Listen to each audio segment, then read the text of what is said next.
نحمده ونصلي على رسوله الكريم أما بعد. محترم سورة قریش د هغې فایدې او د هغې تلاوت کول د دې خو ډېرې زیاتې فایدې علماء کرامو بیان کړي مفسرین، خو د هغې نه یو شپږ ځله تاسو ته بیانوم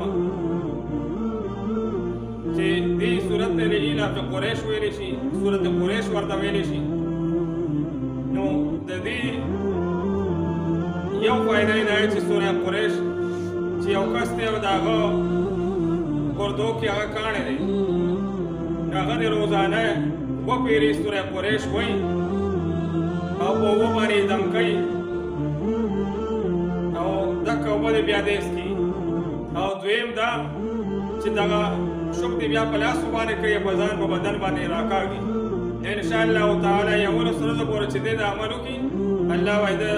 ګردو نه دا کاڼي ختم وګرځوي. دویمه فایده یې دا ده چې یو کس دی هغه خوراک کوي خپل کور کې یا بل چا کره، دې یره کې شي چې یاره دې کې ماته ساچول ني یا دا خوراک ما باندې صاف نه راځي، یا وایي دې د وجې نه زه بیمار شم، نو دې یره کې د خوراک نه چې ما باندې ښه رانشي، د وایي دې د وجې بیمار شم یا بیماري به مې ډېره شي. نو ته نه پکار دی سوره قریش دی په دغه شیز باندې د خوراک باندې یا خوږ دی یا تور شی دی هغه دی خوري نه یره یې، نو د هغې باندې دی یو پېره سوره قریش ووایي او په هغې دې دم کړي. انشاءالله تعالی الله تعالی به دې د هغې د ضرر نه محفوظ وساتي. درېیمه فایده یې دا ده چې یو کس دی هغه په سفر باندې ځي، که بحري سفر دی او که هوایي او د جهاز کې سفر دی که یا ریلګاډي کې سفر دی یا هم ګاډي کې سفر دی، نو دې هغې کې ځي دلته د خپل ځان او د مال خطرۍ چې یاره څوک مال نه وانخلي یا مالي او یا جاني نقصان راته څوک راونه رسوي. نو دې دکې چې څه مسله پیدا نه شي دله پکار دی چې دې د اول او آخر کې یولس پېر درود شریف ووایي او د هغې نه بعد دې بیا اول او آخر کې منځ کې 101 پېرې سوره قریش ته ووایي او کله چې دې آخري ځل باندې سوره قریش ختموي نو امنهم من خوف کې دې تصور کې د خپل امنهم من خوف کې دې تصور کې د خپل ځان چې الله تعالی ماته د دې شي د هغې ير نه ماته الله تعالی حفاظت راکړي، الله به یې د هر هغې شي نه محفوظ وساتي، هم مالي هم جاني به یې الله حفاظت کوي. څلورم نمبر فایده یې سوره قریش دا ده چې کوم کسان بې روزګاره دي او یا کور کې د رزق تنګي ده، نو دله پکار دی چې دی دا سوره قریش هغه 41 پېرې 140 پېرې دا د دې ذکر کوي روزانه او 41 ورځې د دې هغه تلاوت کوي چې 41 پېرې 41 ورځې به دی د دې تلاوت دغه وظیفه کوي د سوره قریش. او اول اخر کې به دی هغه درود ابراهیمي وایي چې کوم موږ والا درود شریف دی، دی اول او اخر کې به دغه درود شریف وایي. او الذي اطعمهم من جوع دې کې به دی مالي تصور کوي چې الله ما باندې د مال هغه تنګي ده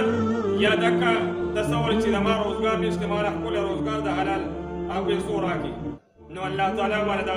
پریشانی ختم وګرځي، خپل روزګار باندې الله ورکړي یا رزق تنګي کور کې هغه باندې الله تعالی ختم کړي. که زنانې نه هغې به د رزق تنګۍ دپاره وایي، که نارینه یا روزګار کامل وي هغې به یې روزګار دپاره دا وظیفه کوي. دا څلور فایدې شوې. پنځمه نمبر فایده یې دا ده چې کوم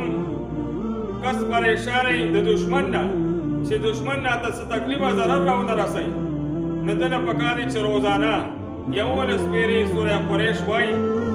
او په ځان باندې چوپ کوي او دشمن طرف ته یې شوف کوي چې یا الله ما دې ضرر نه محفوظ کړي. وامنهم من خوف کې تصور راولي چې الله ما دې ضرر نه امن کړي، الله به دې انشاءالله حفاظت په ښې طریقې سره الله کوي. او شپږمه فایده یې دا ده چې یو کس دی هغه چا کره خدای نه ځي یا غم نه ځي یا هسې چا کسه ځي، نو دې یره کې چې ما ته یې چا نظر موندلی دی نظره نه شم، نو که دا لوی کس وي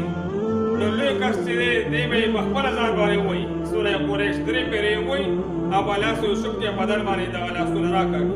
الله به یې نظربازو نظر نه دی الله محفوظ وساتي. او که ماشوم دی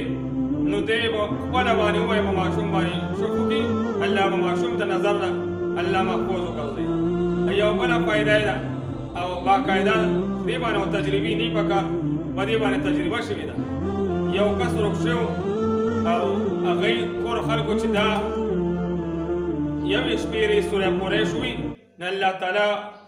سهار ویل او ماښام نه الله تعالی هغه پیدا کړو چا ورته وویل چې پلانکي ځای کې دی هغه کس لهذا که چا نه څوک روغ شوي یا څه شی روغ شوي نو د هغې دپاره سوره قریش دا وظیفه